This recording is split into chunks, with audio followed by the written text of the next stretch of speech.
Hello everyone, आपका फिर से हमारे चैनल पे स्वागत है। और आज की इस वीडियो में हम ट्रांसलेशन करेंगे। तो ये ट्रांसलेशन हमारी होगी हिंदी टू इंग्लिश, यानी हम कुछ हिंदी के वाक्य लेने वाले हैं और उन्हें हम ट्रांसलेट करेंगे इंग्लिश में, जिससे आपको भी पता चलेगा कि कैसे आप भी ट्रांसलेट कर सकते हैं किसी भी बुक को, किसी भी सेंटेंस को। हिंदी का कोई भी सेंटेंस हो वो आप ट्रांसलेट कर सकते हैं और इंग्लिश लिख सकते हैं। तो चलिए हम सीख लेते हैं कैसे आप ट्रांसलेट करेंगे। तो हमारे पास कुछ सेंटेंस है, उन्हीं की मदद से आज हम ट्रांसलेशन करने वाले हैं। तो हमारा जो पहला वाक्य है हिंदी में वो है, मैंने अपने दोस्तों के साथ खाना खाया। तो देखिए कैसे हम ट्रांसलेट करेंगे। तो देखिए, कोई भी सेंटेंस, कोई भी हिंदी का वाक्य किससे बना होता है, कोई भी इंग्लिश का वाक्य subject plus verb plus other word.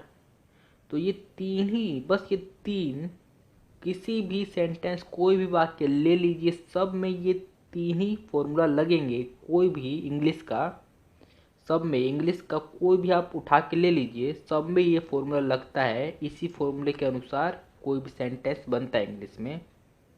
तो चलिए हम भी इसी फॉर्मूले के हिसाब से ये अपना सेंटेंस बनाएंगे। तो चलिए स्टार्ट करते हैं।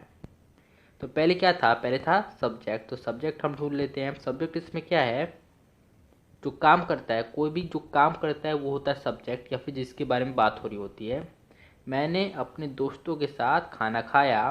कौन खाना खाया, काम किसने किया, काम किसने किया, तो काम किया मैंने। मैंने काम किया, मैंने। और मैंने यानी मैं मतलब मैं की इंग्लिश क्या होती है, आई। तो यहाँ पे हम सीधे सीधे आई लिख देंगे। फिर उसके बाद है, मैंने अपने दोस्तों के साथ खाना खाया, यानी वर्ब। वर्ब यानी काम। सब्जेक्ट हमने मिल गया, हमें सब्जेक्ट मिल गया, सब्जेक्ट मिल गया। फिर उसके बाद वर्ब भी तो है। तो वर्ब क्या है, यानी काम क्या हो रहा है इसमें, खाने का काम हो रहा है। और खाने को बोलते हैं ईट, लेकिन यहाँ पे लगेगा सेकंड फॉर्म ईट का, एट। अब वो भी मैं आपको बता दूं कि क्यों लगेगा एट यहाँ पे, क्यों लगेगा, क्योंकि ये जो टेंस है इसमें जो लग रहा है वो है पास्ट का इंडेफिनिट टेंस। और पास्ट के इंडेफिनिट टेंस में जो अफर्मेटिव वाला होता है रूल, उसमें जो ये डिड है वो नहीं होता है। अगर आपने टेंस सीखा है अच्छे तरीके से, आपको पता है, तो आप पूरे अच्छे तरीके से कर लोगे। नहीं तो हमने प्लेलिस्ट में राइट वन राइट टू ऐसे करके प्लेलिस्ट बना रखे हैं। अगर आप उन्हें देखेंगे बारी बारी तो आप, मुझे पूरा यकीन है, आप इंग्लिश लिखना सीख जाएंगे। वहाँ पे और भी काम चल रहा है, प्रीपोजिशन भी आएंगे, फिर कंजक्शन भी आएंगे, लेकिन इतना तो हो ही गया है कि आप सीख जाएंगे। आई एट यानी मैंने खाया, मैंने खाया, इतना हो गया। अफर्मेटिव वाले रूल में जो इसका प्रयोग होता है वर्ब का, हेल्पिंग वर्ब का, वो नहीं होता है। उसकी जगह जो सेकंड फॉर्म का यूज़ होता है वर्ब की सेकंड फॉर्म का। तो इसीलिए जो ईट का सेकंड फॉर्म हमने यहाँ पे लिख रखा है, आई एट, यानी मैंने खाना खाया, मैंने खाया, इतना हो गया। तो हमारा सब्जेक्ट और वर्ब का तो पता चल गया। अब क्या बचा, अदर वर्ड। तो ये पूरा यहाँ से यहाँ तक हमारा अदर वर्ड हो जाता है, ये पूरा। तो इससे हम उल्टा बनाते, उल्टा। जैसे कि ये खाना है तो खाने को क्या बोलते हैं, फूड। तो सीधे सीधे हमने फूड लिख दिया। के साथ, के साथ के लिए कौन सा प्रीपोजिशन यूज़ करते हैं हम, विथ। तो सीधा सीधा हमने विथ लिख दिया। तो ऐसे आप भी कर सकते हैं, आसानी से है। फिर अपने दोस्तों, देखिए दोस्तों अपने अलग अलग नहीं लिख रहे हैं हम, ये एक साथ अपने दोस्तों। क्यों, क्योंकि एक साथ ही आएगा। अगर आप ऐसे लिखोगे कि दोस्त यानी फ्रेंड्स, अपने अपने यानी माई, तो ये अजीब हो जाएगा, अजीब हो जाएगा। इसीलिए इन्हें दोनों को एक साथ आपको लिखना होगा। इसीलिए इंग्लिश थोड़ी सी कंफ्यूजिंग तो आपको लगती होगी। अपने दोस्तों दोनों को एक साथ लिखेंगे तो अपने, पहले अपने के लिए क्या, कौन सी इंग्लिश के वाक्य का हम प्रयोग करेंगे, कौन से इंग्लिश वर्ड का अपने के लिए। तो देखिए पहले हम समझते कि अपने है कौन, कौन है अपने। पहले देखते हैं, मैंने अपने दोस्तों, अपने दोस्तों, अपने, मैंने यानी आई हो गया, अपने, अपने यानी कौन, मेरे। मेरे भी यहाँ पे वर्ड लग सकता है ना, हिंदी में लग सकता है, हाँ लग सकता है। तो मेरे, मेरे, और मेरे के लिए तो आपको पता ही होगा, मेरे यानी माई। मेरे यानी इंग्लिश में क्या यूज़ करते हैं, माई। दोस्त, दोस्तों, दोस्तों यानी फ्रेंड्स। तो सीधे सीधे यहाँ पे हम फ्रेंड्स लिख सकते हैं। तो देखिए कितना आसानी से हमने इस पूरे वाक्य का ट्रांसलेशन कर दिया, यहाँ पे आपके सामने ही है। I ate the food with my friends. तो यहाँ पे आप कंफ्यूज हो जाएंगे कि हमने ये द तुक का तो उपयोग किया ही नहीं था। तो देखिए द लगाए या ना लगाए इससे कुछ भी फ़र्क नहीं पड़ता है सेंटेंस में। सेंटेंस का जो सेंस है यानी जो मतलब निकल रहा है वो बिल्कुल सेम का सेम ही रहेगा, द लगाओ या ना लगाओ। तो ये कुछ फ़र्क नहीं डालता है द, बस आप कंफ्यूज ना हो जाओ इसीलिए मैंने वहाँ पे द नहीं लगाया। तो देखिए कितना आसान है, आप भी बना सकते हैं। तो हमारा जो अगला सेंटेंस है वो है मेरे पास एक कार है लेकिन मुझे और चाहिए। मेरे पास एक कार है लेकिन मुझे और चाहिए, इसे भी बना लेते हैं हम। तो यहाँ पे आप देखेंगे तो आपको लगेगा कि ये एक सेंटेंस है यानी एक वाक्य है हिंदी का। नहीं, ये एक वाक्य नहीं है। मेरे पास एक कार है ये एक वाक्य हो गया, ये अपने आप में एक वाक्य है। फिर लेकिन के बाद और मुझे और चाहिए, लेकिन मुझे और चाहिए, तो ये अलग से दूसरा वाक्य हो गया। ये पहला हो गया और ये दूसरा हो गया, दूसरा वाक्य। तो इन दोनों को अलग अलग तरीके से हमें बनाना है, एक तरीके से नहीं, ये दोनों एक नहीं है, अलग अलग हैं।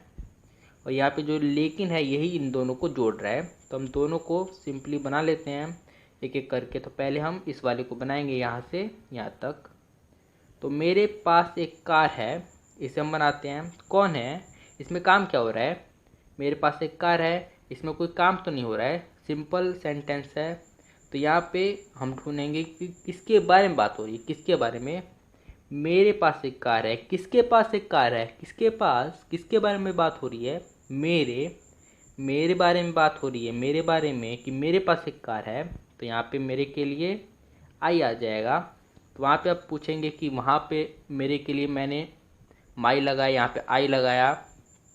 तो यहाँ पे आप सेंस देखिए, सेंस निकल रहा है कि मेरे पास कार है, मेरे पास यानी मैं। तो इसलिए यहाँ पे आई लगा। अगर वहाँ पे हमने प्रयोग किया था मेरे दोस्तों के लिए, अब यहाँ पे मैं तो नहीं बोल सकता कि मैं दोस्त, ऐसा नहीं बोल सकते हम, मेरे दोस्त ही बोलेंगे। तो इसलिए तो आपको कंफ्यूजिंग लग सकते हैं इंग्लिश, लेकिन अगर आप ज़्यादा से ज़्यादा प्रैक्टिस करेंगे तो आपको भी क्लियर होते जाएंगे सारे के सारे कॉन्सेप्ट। तो यहाँ पे आई हमने लिख दिया।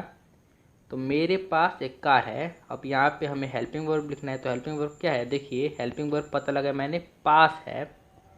ये वर्ड मिल गया ना, पास है।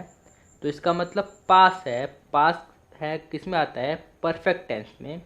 और है मैंने ढूंढ लिया, तो है का मतलब हो गया कि ये प्रेजेंट परफेक्ट टेंस है। और आई के साथ लगता है हैव का प्रयोग होता है। तो देखिए मेरे का हो गया, है पास हो गया, एक कार, इतना बचा एक कार। तो इसको हम सिंपली लिख देते हैं, एक यानी कार यानी तो कार होता ही है, आपको पता ही होगा। यहाँ पे उसके बाद है लेकिन। तो लेकिन के लिए किसका प्रयोग किया जाता है? बट। लेकिन, पर, परंतु, इन सभी के लिए बट का प्रयोग होता है। तो मैंने साफ साफ यहाँ पे बट लिख दिया। मुझे और चाहिए, ये हमारा जो दूसरा सेंटेंस है, दूसरा वाक्य, उसकी बारी आ गई। मुझे और चाहिए, तो इसके लिए हम कुछ और भी प्रयोग कर सकते हैं या नहीं, सोचिए। मुझे और चाहिए, यहाँ पे हम ये भी जोड़ सकते हैं कि मैं और चाहता हूँ, ये जोड़ सकते हैं, हाँ जोड़ सकते हैं। देखिए मेरे पास एक कार है लेकिन मुझे और चाहिए, यहाँ पे आप ये भी जोड़ सकते हैं कि मेरे पास एक कार है लेकिन मैं और चाहता हूँ, ये ज़्यादा सही लग रहा है। अगर यहाँ पे आप चाहिए के लिए शुड का प्रयोग करेंगे तो यह ज़्यादा सही नहीं लगेगा, सही यही लगेगा कि यहाँ पे आप वांट टू का प्रयोग करेंगे। देखिए मेरे पास एक कार है लेकिन मैं और चाहता हूँ, ये ज़्यादा सही लग रहा है। जैसे आपको सेंस के रूप में जाना है, वर्ड टू वर्ड ट्रांसलेट नहीं करना है, नहीं तो आप गलत ही ट्रांसलेट करोगे। तो यहाँ पे हम करते हैं, लेकिन मैं और चाहता हूँ, मैं चाहता हूँ, मैं। तो मुझे की जगह पे यहाँ पे मैं आ जाएगा। तो मैं की इंग्लिश क्या होती है? आई। मैं और चाहता हूँ ना, मैं चाहता हूँ, चाहिए की जगह पे मैं चाहता हूँ जोड़ दिया, चाहता हूँ। तो चाहता हूँ के लिए हम क्या प्रयोग करते हैं? वांट टू को आप छोटा करके वाना भी कर सकते हो, लेकिन यहाँ पे मैंने वांट टू ही लिख दिया। आई वॉन्ट टू, और के लिए आप एंड का प्रयोग करते हो, लेकिन नहीं, ये गलत हो जाएगा। और यानी मुझे और चाहिए, यानी और ज़्यादा के लिए मोर का प्रयोग किया जाता है। आपको वर्ड टू वर्ड ट्रांसलेट नहीं करना है, आपको सेंस के रूप में समझना है कि इसमें बोले जाने की कोशिश क्या जा रही है, मतलब संदेश क्या निकल रहा है, और उसी के हिसाब से आपको ट्रांसलेट करना है। तो ऐसे आपको करना है, I have a car but I want to more। तो देखिए कितना आसानी से हमने कर लिया। अब वही लिखा है बिल्कुल साफ यहाँ पे, तो यहाँ पे आप देख ही सकते हैं, I have a car but I वाना मोर। तो ये रहा हमारा तीसरा वाक्य, तो इसे भी हम ट्रांसलेट कर ही देते हैं। मेरे पास बाइक नहीं थी, नहीं थी, तो इसे भी हम ट्रांसलेट कर देते हैं। तो पहले क्या हम ढूंढेंगे, सब्जेक्ट। सब्जेक्ट पहले हम ढूंढेंगे, तो सब्जेक्ट क्या है, किसके पास बाइक नहीं थी, किसके बारे में बात हो रही है, किसके पास बाइक नहीं थी, किसके पास, मेरे पास। मेरे पास यानी मैं मेरे पास बाइक नहीं थी, तो मेरे पास हो गया। उसके बाद यहाँ पे हेल्पिंग वर्ब कौन सी लगेगी, मेरे पास बाइक नहीं थी, पास, यहाँ पे पास है तो यानी परफेक्ट। पता चल गया कि परफेक्ट है, यहाँ पे पास देखते ही मुझे पता चल गया कि परफेक्ट है। फिर यहाँ पे वहाँ पे है था, तो मैं समझ गया कि है मतलब ये प्रेजेंट का हो गया, लेकिन यहाँ पे थी है, थी लग गया मतलब ये पास्ट का हो गया, पास्ट का हो गया। तो पास्ट के लिए किसका प्रयोग हम करते हैं, हैड का। आई हैड, यहाँ पे नहीं है, नहीं है। मेरे पास बाइक नहीं थी। देखिए अगर ये नहीं वर्ड यहाँ पे नहीं होता तो हम इसका प्रयोग, नॉट का प्रयोग नहीं करते, पर इसमें है कि मेरे पास नहीं थी यानी नहीं थी ही नहीं। तो इस सिचुएशन में यहाँ पे आप नोट का प्रयोग करेंगे नहीं के लिए। तो मेरे पास बाइक नहीं थी, अब क्या बचा, अब सिर्फ हमारे पास बाइक बचा, तो बाइक को हम एज इट इज़ लिख देते हैं, बाइक। तो क्या बना, I had not bike, I had not bike. यहाँ पे साफ साफ यहाँ पे लिखा हुआ है, तो यहाँ पे आप देख सकते हैं। तो ये रहा हमारा आज का लास्ट वाक्य हिंदी का, तो इसे भी हम ट्रांसलेट कर ही देते हैं। मैं हाथ से ट्रेन चलाऊंगा, तो यहाँ पे हम सबसे पहले क्या ढूंढेंगे, सब्जेक्ट। तो पहले हम यहाँ पे सब्जेक्ट ढूंढेंगे, तो सब्जेक्ट क्या है इसमें, कौन नहीं चलाएगा, मतलब कौन चलाएगा, जो ट्रेन है वो कौन चलाएगा, किसके बारे में बात हो रही है, यानी कौन काम करेगा, काम करने की बात हो रही है कि कौन काम करेगा, ट्रेन चलाने का काम कौन करेगा, मैं। तो मैं के लिए आई का प्रयोग किया जाता है इंग्लिश में। तो यहाँ पे आप ढूंढते वर्ब, तो देखिए वर्ब यहाँ पे क्या है, गा गेगी, गा है, गा। तो मतलब गा देखते ही मुझे क्या समझ में आया कि यहाँ पे गा है यानी करूँगा, चलाऊँगा। फ्यूचर की बात हो रही है, भविष्य की बात हो रही है कि अभी नहीं चला रहा, मैं चला नहीं रहा हूँ ना, मैं चला रहा था, मैं चलाऊँगा यानी भविष्य में चलाऊँगा। तो देखते ही गा गेगी, देखते ही मुझे समझ में आ गया कि यहाँ पे विल लगेगा। विल क्या है, फ्यूचर का टेंस है, विल। मैं हाथ से ट्रेन चलाऊँगा, तो विल भी लग गया। लेकिन यहाँ पे चलाऊंगा, तो चलाने के लिए कौन सी इंग्लिश का प्रयोग किया जाता है, कौन सी इंग्लिश के वर्ड का, रन। लेकिन क्या सच में यहाँ पे रन लगेगा, अब सोचिए क्या यहाँ पे रन लगेगा। देखिए सेंटेंस को पढ़ते हैं, मैं हाथ से ट्रेन चलाऊंगा, यहाँ पे क्या चलने की बात हो रही है, मेरे चलने की बात नहीं, मैं नहीं चलूँगा, यहाँ पे ट्रेन चलाऊंगा। और ट्रेन चलाने के लिए रन का प्रयोग नहीं, ड्राइव का प्रयोग करते हैं। गाड़ी जब आप चलाते हो तो ड्राइव करते हो, चलते नहीं हो, रनिंग नहीं करते हो, ड्राइव करते हो। तो यहाँ पर भी गाड़ी चलाने की बात हो रही है, तो इसलिए यहाँ पे हम ड्राइव का प्रयोग करेंगे, आई विल ड्राइव। तो आई विल ड्राइव। तो अब बाकी का क्या बचा अदर वर्ड में, अदर वर्ड में बचा हाथ से ट्रेन, हाथ से ट्रेन। अब इतना सा हम इसे पूरा एज इट इज़ लिख देते हैं। तो ट्रेन का क्या होगा, ट्रेन का तो ट्रेन ही रहेगा, तो ट्रेन का ट्रेन हमने लिख दिया। उसके बाद क्या है, हाथ से, हाथ से। तो पहले से का लिखते हैं, तो इस से के लिए हम कौन से प्रीपोजिशन का प्रयोग कर सकते हैं, हाथ से, हाथ से चलाने की बात हो रही है। तो यहाँ पे हम ये भी जोड़ सकते हैं क्या कि मैं हाथ के द्वारा चला रहा हूँ, मैं ट्रेन हाथ के द्वारा चलाऊँगा, हाथ के द्वारा जोड़ सकते हैं, हाँ जोड़ सकते हैं। देखिए अगर मैं ऐसे लिखता तो बहुत सारे प्रीपोजिशन दिमाग में आ रहे हैं कि फ्रॉम का भी प्रयोग हो सकता है, फॉर का भी प्रयोग होता है, क्योंकि सभी में से का प्रयोग होता है। तो इसीलिए मैंने इसे आसान बनाने के क्या किया कि यहाँ पे मैंने द्वारा लगा दिया कि मैं हाथ से ट्रेन चलाऊंगा, यानी मैं हाथ के द्वारा चलाऊंगा, हाथ के द्वारा। और के द्वारा के लिए कौन सा प्रीपोजिशन यूज होता है, बाय का प्रयोग किया जाता है, बाय। और हाथ यानी हैंड्स, तो hands. I will drive train by hand. तो देखिए कितना आसानी से हमने इसे भी बना लिया। तो ये रहा, साफ साफ यहाँ पे लिखा हुआ है।